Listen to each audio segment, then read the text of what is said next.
we meet to celebrate the birthday of America. The coming of a new life always excites our interest. Although we know in the case of the individual that it has been an infinite repetition reaching back beyond our vision, that only makes it the more wonderful. But how our interest and wonder increase when we behold the miracle of the birth of a new nation. It is to pay our tribute of reverence and respect to those who participated in such a mighty event that we annually observe the 4th day of July. It is not so much then for the purpose of undertaking to proclaim new theories and principles that this annual celebration is maintained, but rather to reaffirm and reestablish those old theories and principles which time and the unerring logic of events have demonstrated to be sound. Amid all the clash of conflicting interests, amid all the welter of partisan politics, every American can turn for solace and consolation to the Declaration of Independence and the Constitution of the United States, with the assurance and confidence that these two great charters of freedom and justice remain firm and unshaken. Whatever perils appear, whatever dangers threaten, the nation remains secure in the knowledge that the ultimate application of the law of the land will provide an adequate defense and protection.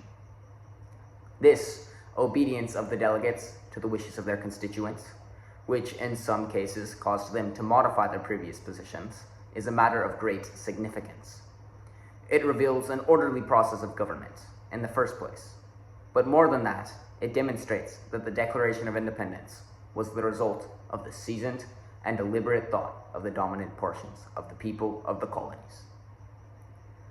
Governments do not make ideals, but ideals make governments. This is both historically and logically true.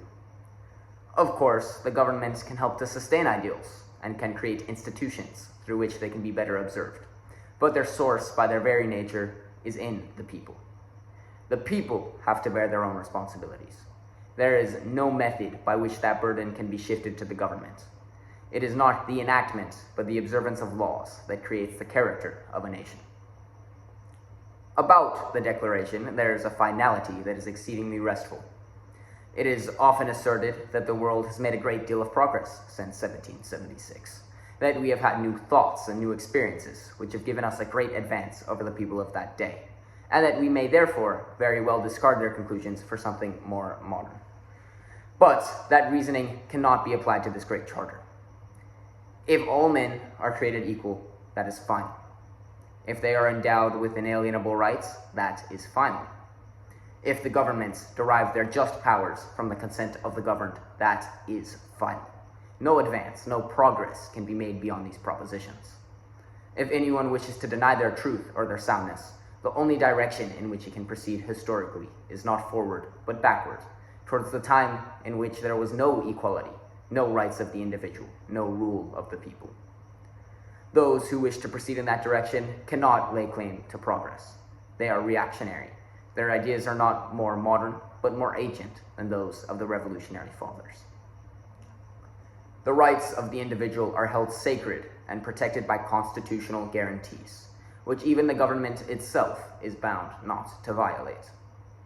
If there is any one thing among us that is established beyond question, it is self-government, the right of the people to rule. If there is any failure in respect to any of those principles, it is because there is a failure on the part of the individual to observe them. We live in an age of science and of abounding accumulation of material things. These did not create our declaration created them. The things of the spirit come first. Unless we cling to that, all our material prosperity, overwhelming though it may appear, will turn to a barren scepter in our grasp.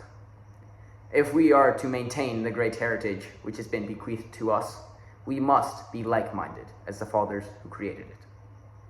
Thank you.